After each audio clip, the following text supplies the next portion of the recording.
For today's lesson, we're going to be learning about Pascal's triangle. So European mathematicians credit Frenchman Blaise Pascal for the independent discovery of this mathematical principle at the age of 13. However, the Chinese give credit to Yang Hui for this discovery, which was first published in 1303. So it is interesting that this principle was discovered independently in two completely different areas of the world. It just goes to show how powerful this triangle and this principle is. So this triangle that you see here is referred to as Pascal's triangle. And the method for building this diagram and putting it together is actually quite simple. Each term is equal to the sum of the two terms immediately above it. So, for example, this 2 was generated from 1 plus 1. That's where that came from. Similarly, this 3 came from 1 plus 2. And you can notice this pattern continues all the way through the triangle. 15 comes from 5 plus 10.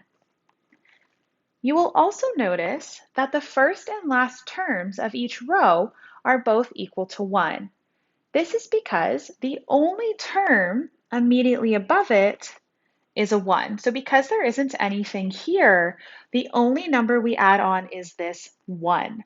So it's because of that that these 1s continue all the way down the sides of the triangle.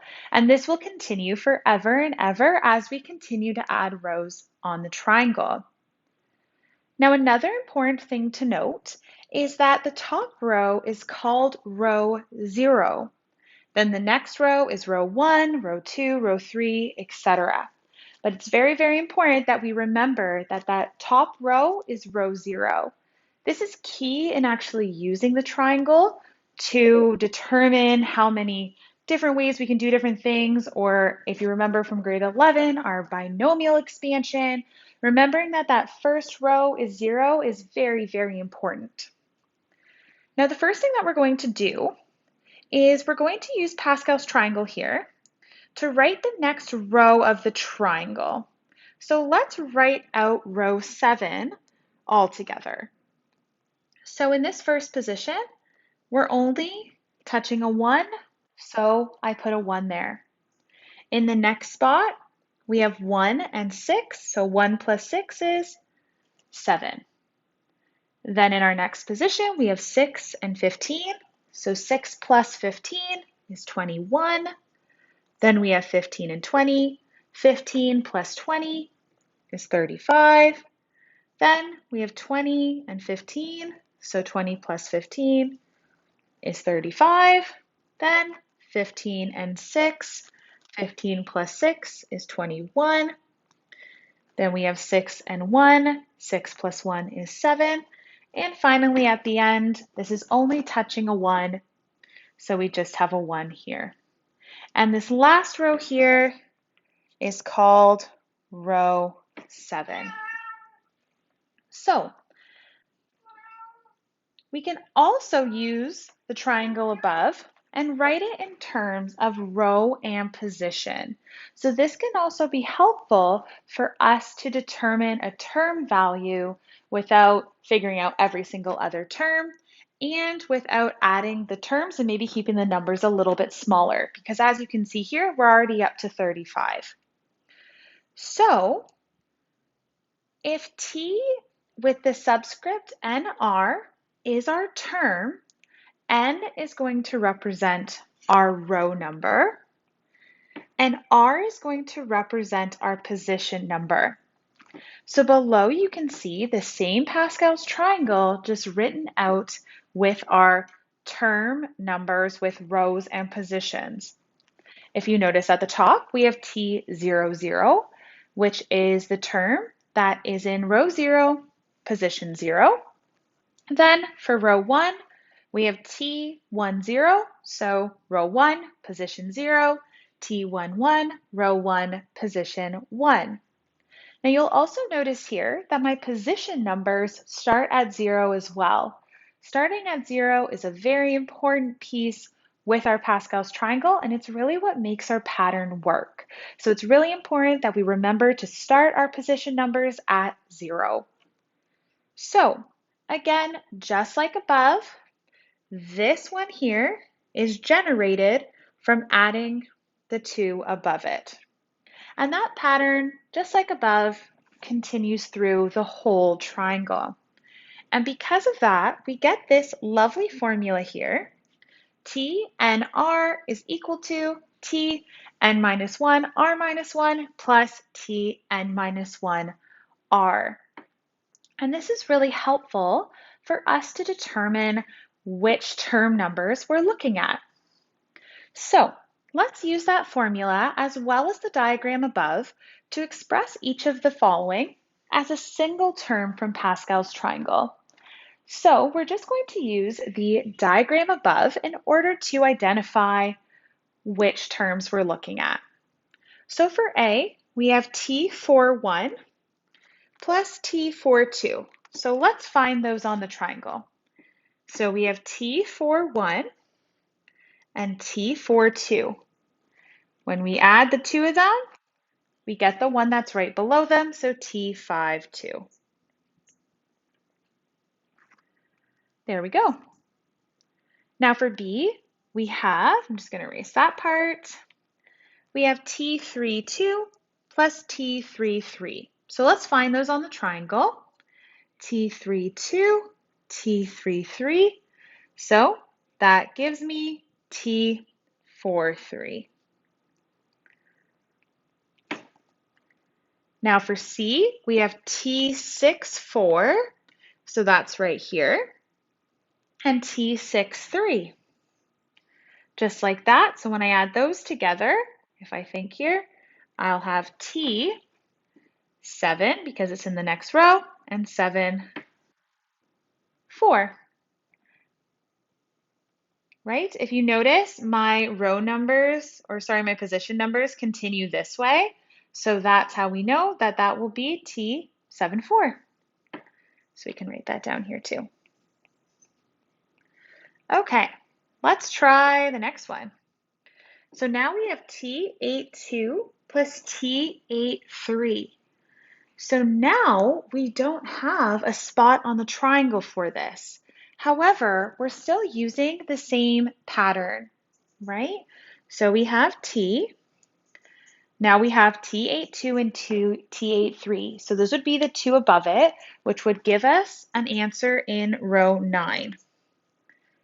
Then we have 2 and 3 as our position numbers.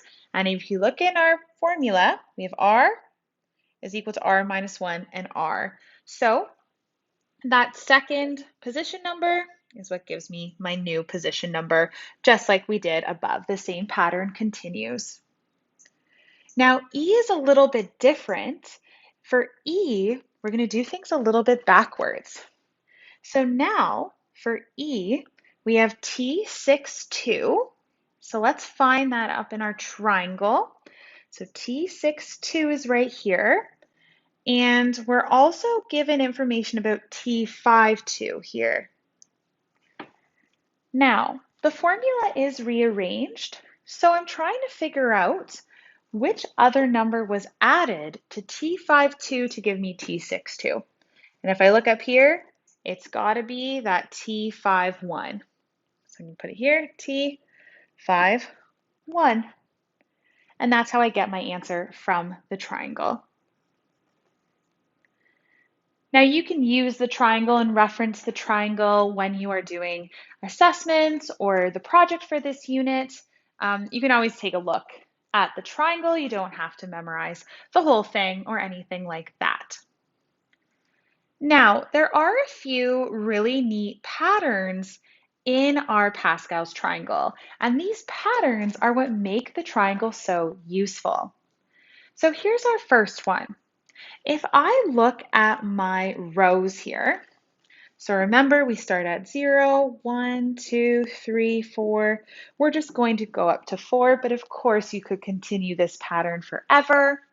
And I'm just going to look at my terms. So if you reference your Pascal's triangle above, my terms go 1, 1, 1, 1, 2, 1, and I'm basically just building the triangle here by adding the two terms above it.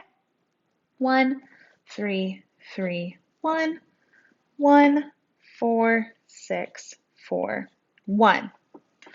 Now I'm going to look at the sum of my terms here. So the sum of my terms in row 0 is just 1. The sum of my terms in row 1 is 1 plus 1, which is 2. The sum of my terms in row 2, 1 plus 2 plus 1 is 4. The sum of my terms in row 3 is 1 plus 3 plus 3 plus 1, which is 8. Then the sum of my terms in row 4 is 1 plus 4 plus 6 plus 4 plus 1, which is 16.